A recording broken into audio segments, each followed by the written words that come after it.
GD Nation, what's going on? Hey, Zach Edwards here with another game design course. This is the next week. This is week number 2. We're going to be talking about the George Parker and the Parker brothers and creating your customer avatar. Now, we're going to talk to you a little bit more about this as we go, but I want to do a fun little recap of last week. So we talked about Milton Bradley, who was the one that started off with the Game of Life, thanks to other games in the past, such as the Mansion of Happiness. And again, as I said, we would talk about Mansion of Happiness in a few weeks. I think it's third week or fourth week when we'll actually talk about them, the creator, and the game itself. But before we get to that point, Milton Bradley did some great things. And one of the things that he had a cause. He wanted to help people to overcome the stresses and depression that came from the Great Depression. Or actually, at his time, it was 1856, so it was a recession. And if you haven't been through a recession right now,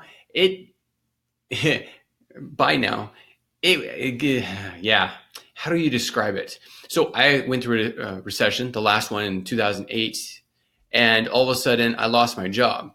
It was more than just losing my job. It was actually where I was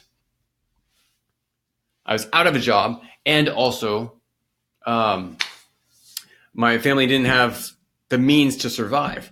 And so I did everything I could to find a new job and continue bringing in money. But how stressful is that? Now, Milton Bradley saw that in his time in 1856. So he decided he was going to create a game to bring people out of that and actually be able to look forward to life. Because actually the hard topics was there was actually suicide then. There was huge amounts of depression, a lot of violence, and people going hungry because they didn't have the means to survive. Milton Bradley wanted to be able to help them overcome that, so he created his cause. In week 1, we actually talk about what your cause is. What's your why for creating games or being a game designer? Why do you want to be a game designer? Now, there was 5 steps that we came up with, and I know there's a few more, and some people have mentioned it in the comments. There is, I'm good at designing games. I have a great idea. I want to make money. Well, as we discussed in week 1, those 3 will not really get you to the point that you want to be in order to continue designing games. Because if any critiques come your way that you don't like, or hard times like you can't sell your game, a lot of times people crumble. They will not stick with their games because they didn't set their why on a sure foundation. Then we said, what if you're just doing it to have fun? That was number 4. So if you're putting a foundation on you're just having fun, it doesn't matter if people critique you and don't like your game. You like what you're doing. You're just having fun putting it together. And you can go through 1,000 games, and every one of them, it's not a waste of time because you're just having fun. At the same time, the 5th reason, the 5th why, was one of the most powerful ones because it creates a cause behind you. It's a reason why you're actually doing this, doing the game design. And because you have a cause, all of a sudden you're going to be more into actually getting it done. Sorry for the technical difficulties. My laptop screen keeps turning off. Okay, so let's go into this week. Oh, and one last thing. So then our assignment over the weekend, and hopefully you were able to get that done, was to compare and contrast games now with the games of the future, or the games now of the games with the games of the past. We wanted you to map it out. So for us, I had mapped it out before. Oh, I actually took it out of my notes. No, here it is. So I mapped it out in my journal, and then I wanted to go a little bit further. And I actually mapped it out in a flow chart. So these are the games that came up. So this is the years that they were developed. These are the games that came out. And on this side, it's like low skill, but just having fun. And on here is high skill. So, and the complexity that there was in here. Also, like right here, when the low skill started going away and started molding towards mid-level skill and higher expert skills, all of a sudden there's a break-off where Candyland came in. Candyland was one of the first child-focused games that was created. And it was actually created in a hospital for kids that were suffering from polio. And so with the complexity, children's games, the complexity went down. And then all of a sudden, like down here, they broke off the mid-level complexity, broke off and started going easy for party games. So these are some of the trends that we found out by doing last week's assignment. Now you're going to find a lot of different trends. And what I asked you to do is focus on a certain type of game that you want to design. It could be a board game, but narrow it down a little bit further. It could be a board game that has a certain path that you're going to go on. Then take all the games that basically led up to today with those type of games and try to figure out where the trend is going. What's the next step? What's the next evolution in the game design industry when it comes to games with a certain path, with any one of these criteria? Find out what that is, because that's where you want to put your game. And you also want to take similarities from the past games that people already play, because when people feel that there's a similarity, they feel more comfortable with the game that they're playing. And they're more willing to play it if they understand it's like Risk, or it's like chess, or it's like Monopoly. Because they have something to compare it to, they feel more comfortable when they actually start playing it.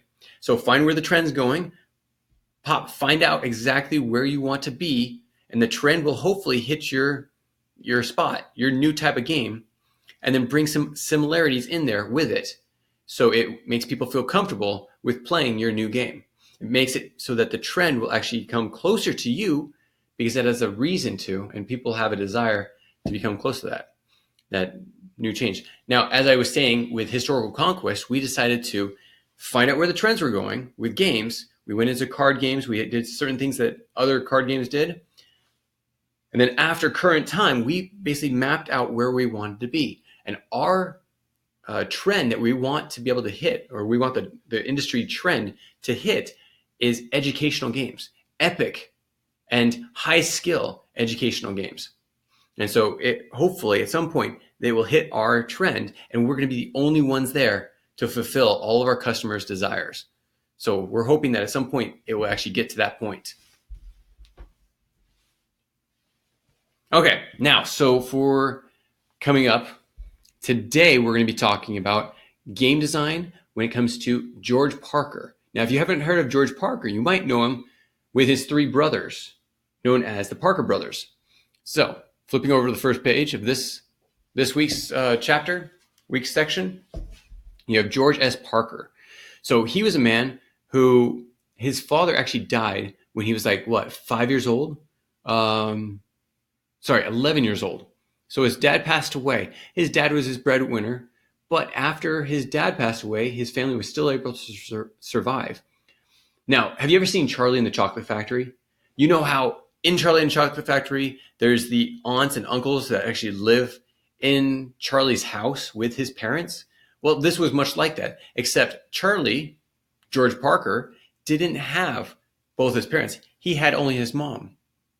Then, and that was when he was 11 years old, but he had his aunts and uncles that lived in the house as well.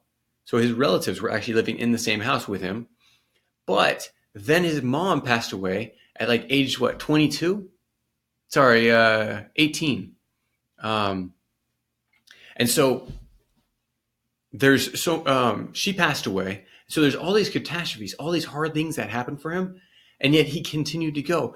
And it was most likely because of those hard times that his siblings actually got closer together and were able to work together and create Parker Brothers.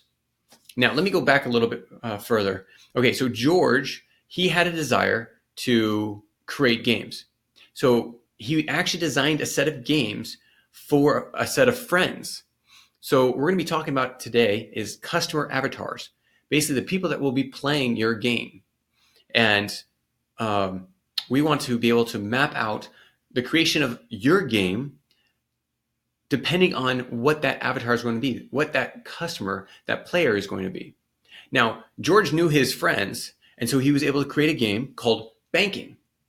Now, the great thing about banking is that it was all about finance. It was about money, which is exactly what his friends wanted to.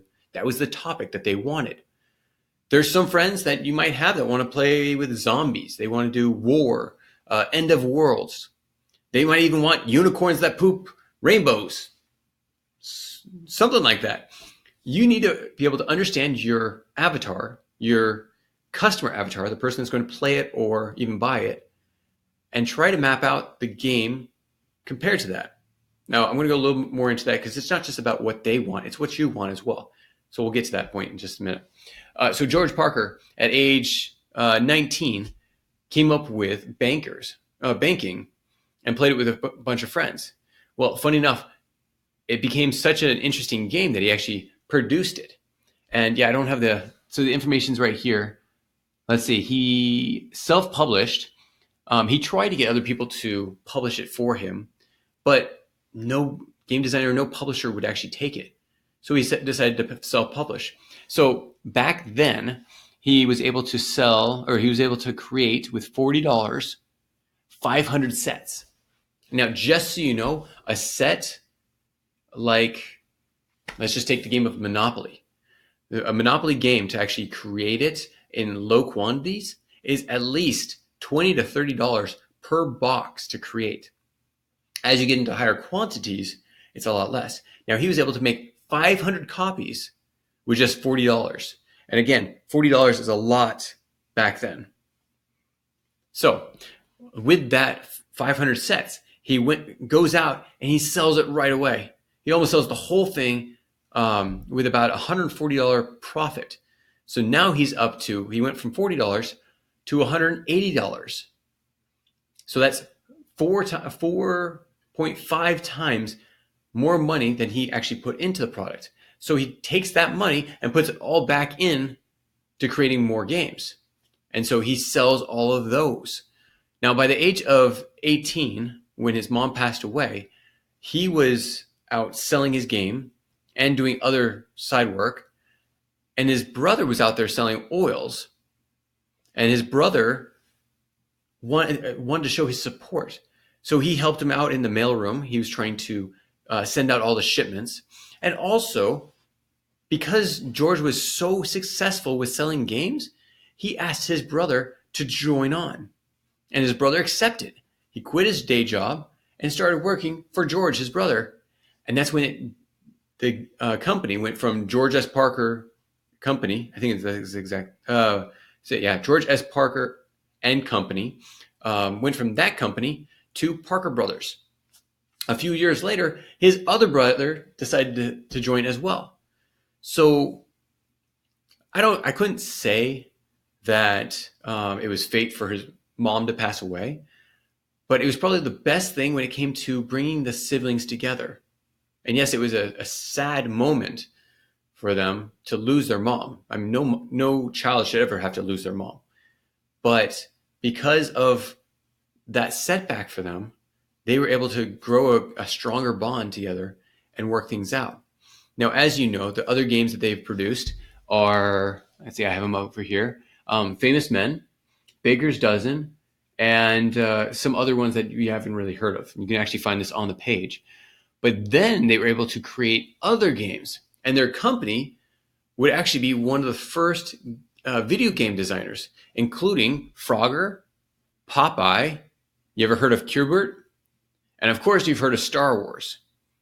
So these are all games that came out of the Parker Brothers company.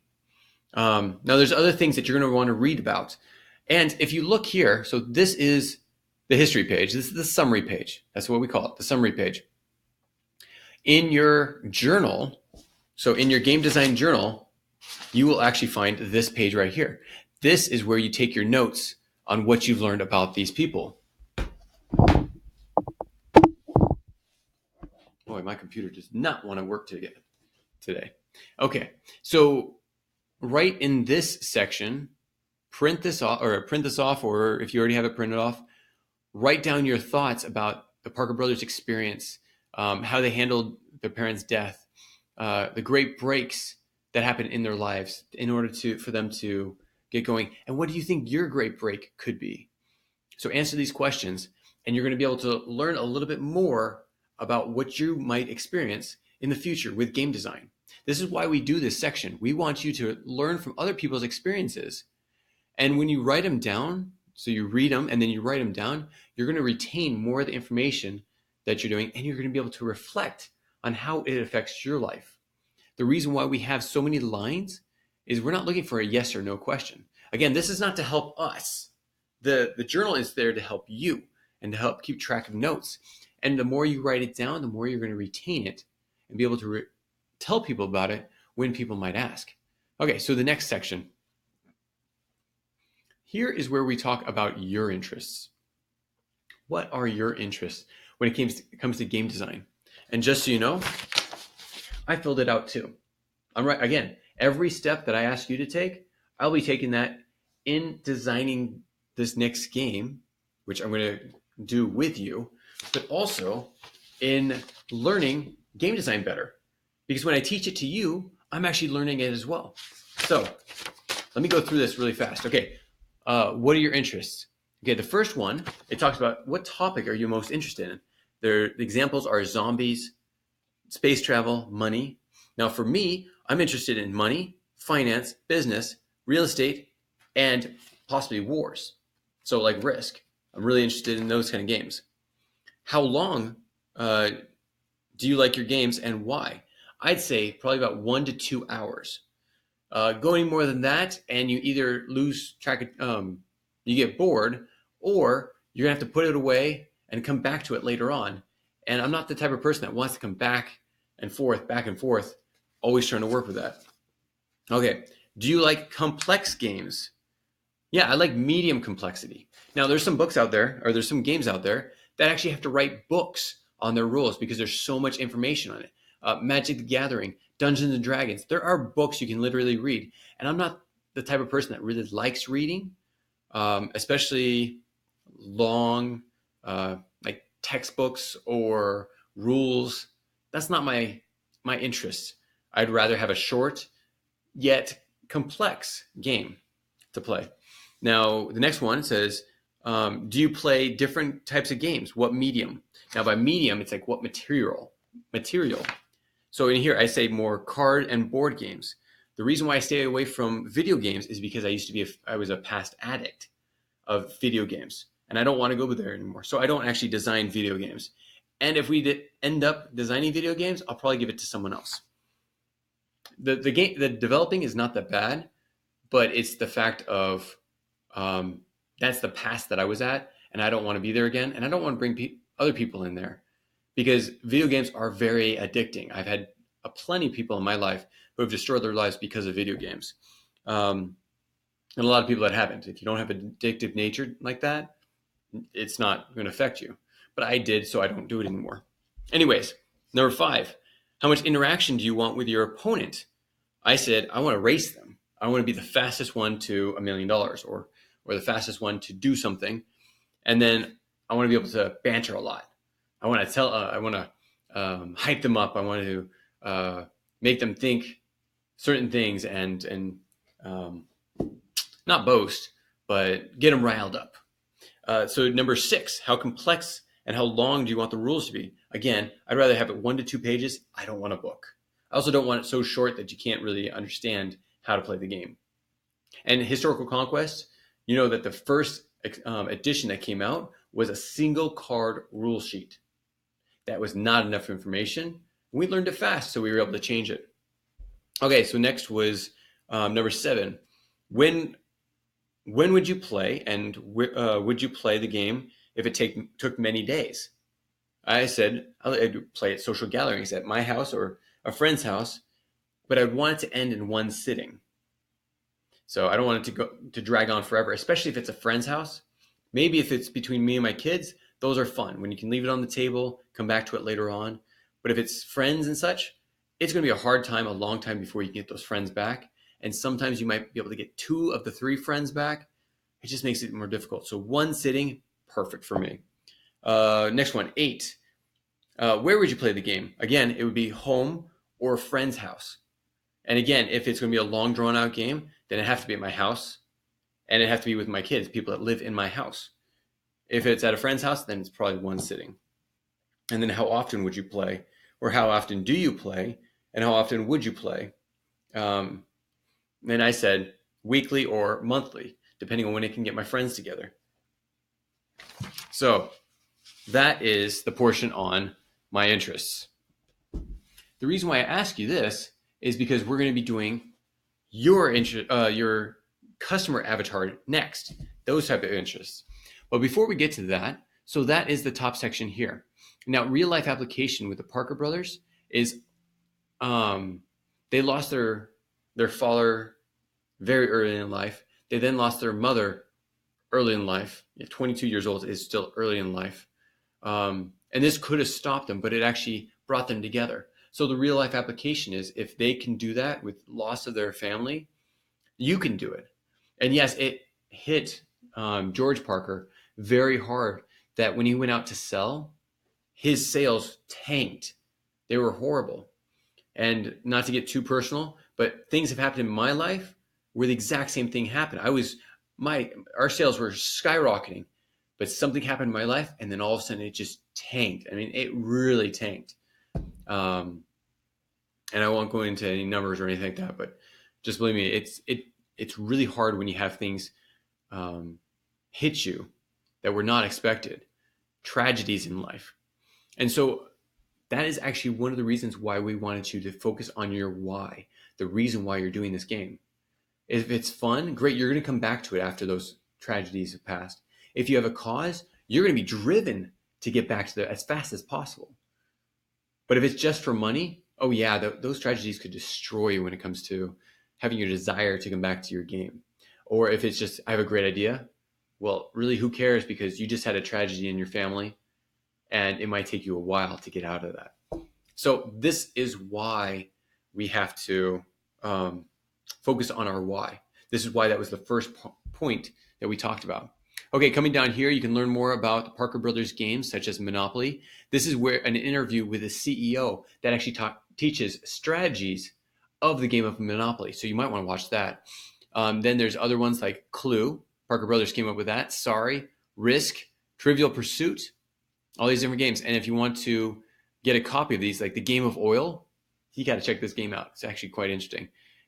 Those you can find on Amazon or online for sale. And then the game of Monopoly. So I think most households actually have the game of Monopoly. Now, at least average. The medium household probably has the game of Monopoly somewhere in their house or had it in their house. And then if you want more information about Parker Brothers, as you remember from Parker Brothers history, Parker Brothers then became Hasbro. Hasbro purchased Parker Brothers. So there's more information about the George Parker story, and then also other sites for that. Now, the activity is right here, the player's avatar. And actually, we're going to change that to the customer avatar, because a lot of people think of the player's avatar being in a video game, the avatar being the person that represents you in the game. So that's why we changed it from player's avatar to customer avatar. And the customer avatar is the person, it's this fictitious person that is going to be the one buying your game or playing your game. And you want to figure out who that person is, because you want to map out what their interests are and where your interests are, and trying to merge the two. Because if you're just going after someone else's interests, you're going to lose interest.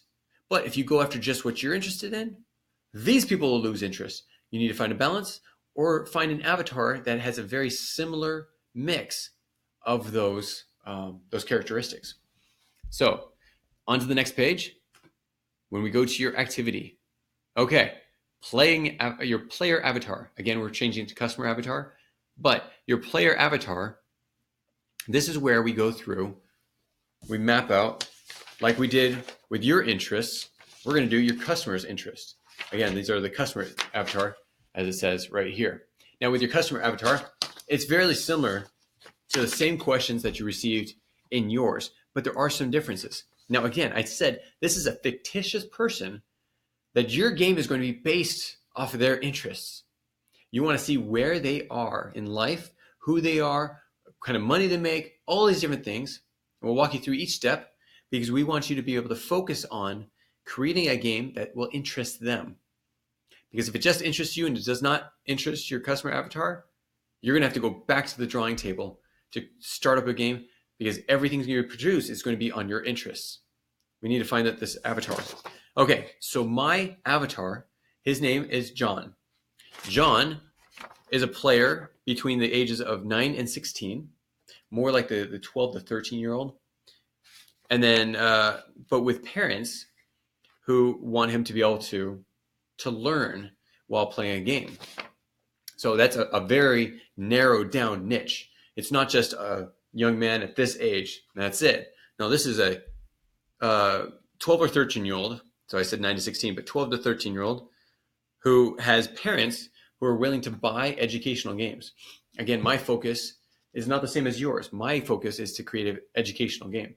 You can create whatever you want, but focus on who is going to be playing your game. Then, question 2, are they man or woman?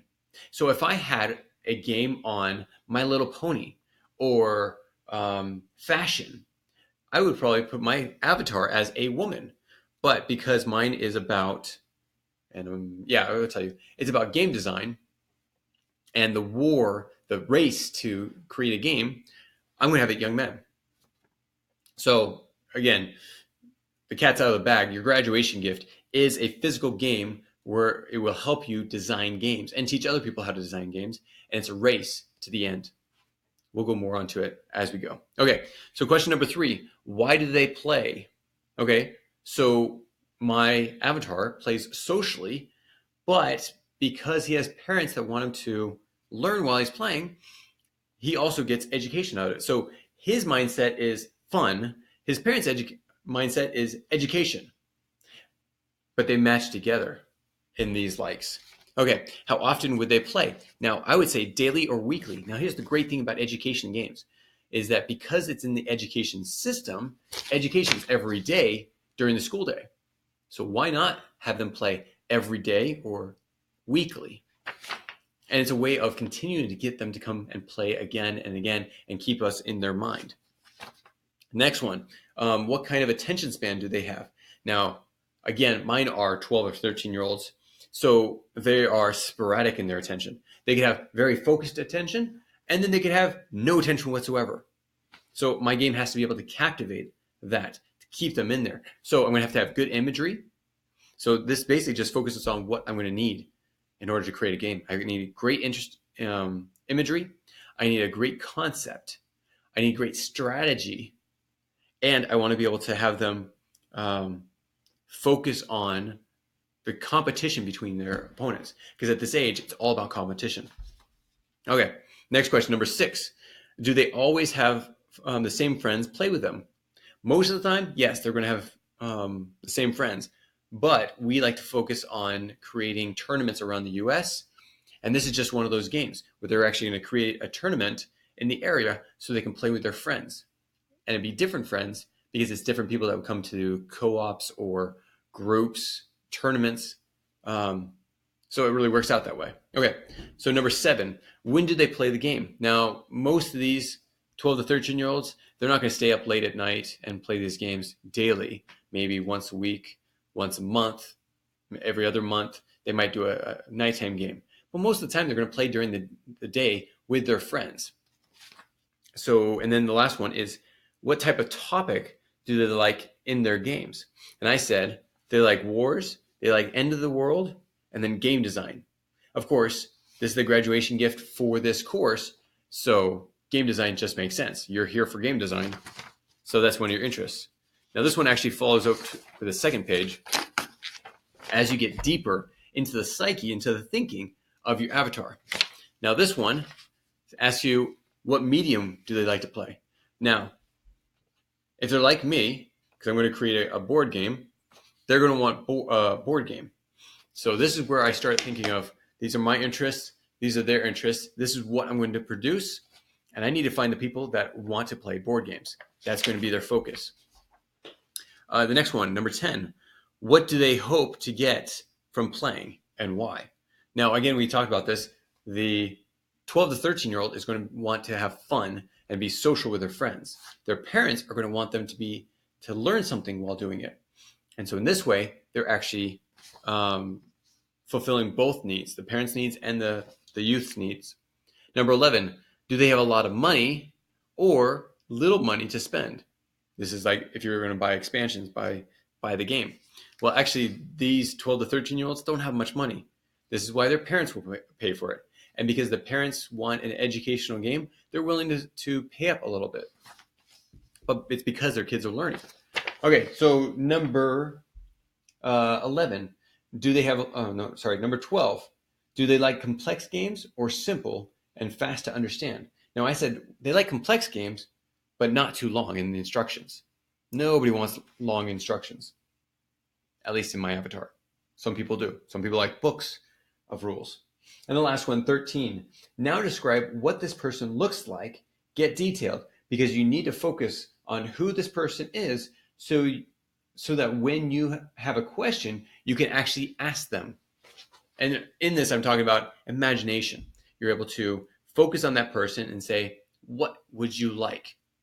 So you create an avatar, a customer avatar, create someone that's going to be playing your game, and you're going to be able to use this information to create this persona of a person. So you can actually ask them questions when you're designing this game. Again, it's imagination, but when you focus on the game and the person's likes, you're going to be able to create a game that a person likes. And it's not going to be much of a question if they're going to like it. You might have to tweak things depending on their desires, but focus on that avatar, because you don't want to focus on that avatar and then focus on a 60-year-old playing the same game, or someone that likes money and then all of a sudden focus on zombies. When games get too complex with topics, they get boring and drawn out, and it just ends the game. It's not a very good way of, it gets too complex for the mind. There's just too many topics. Focus on one great topic and play off that. Now, if you want to say zombies in space, okay, you can do that. But if you're going to do like money and zombies, please no, that's just way too confusing. Zombies come through with wads of cash. It just does not really work out. So focus on one topic and focus on your avatar and what they really want. Now, the reason, again, I'm going to go back to this. The reason why I had you write up your interests and then your customer avatar's interests is because now you're going to map from one to the other and make sure that you're on the same page. Because if you're not on the same page, again, one of you is going to be very interested. The other person is not going to be interested. The reason why we're doing customer avatar is because we want them to merge those interests. And you might not have the exact same interests as your avatar, which might be interesting to think of. Just because if you don't have the same interests, couldn't you just change it? Yes, you could. But you know what customer you want. You know what your friends want. I have friends that totally disagree with me on certain things. There you go. If I want to focus on my avatar, I'm going to give up that one certain thing because I want them to play the game and be excited about it and in the end buy the game. So this is week 2 of our game design course. Hope you enjoyed it. If you have any questions, please come back and ask any questions you might have. Put them in the comments below. Go on our Facebook page and ask us any questions that you might have there. This is the time for you to grow. If you have anything going on where you're confused about something, you're losing the concepts, if anywhere in this, like the customer avatar or such, please ask it. We're here for you. And that's why we have this course put together, so that I don't have to continue to talk to individuals about game design and telling them the exact same thing. I'm going to tell them, come to my course, try it out, and then ask me questions from there. And everyone that asks questions on the Facebook page or in the comments, we will answer all of them. So ask your questions and enjoy. Hopefully you like this. So this is your assignment for next week, finding your interests and the avatar's interests. Come back with me tomorrow, next week, where we'll talk about that and how it merges into the next step. Because we need all this stuff as we go through these different steps. So thanks again for joining me. Can't wait to talk to you next week. Take care. Bye.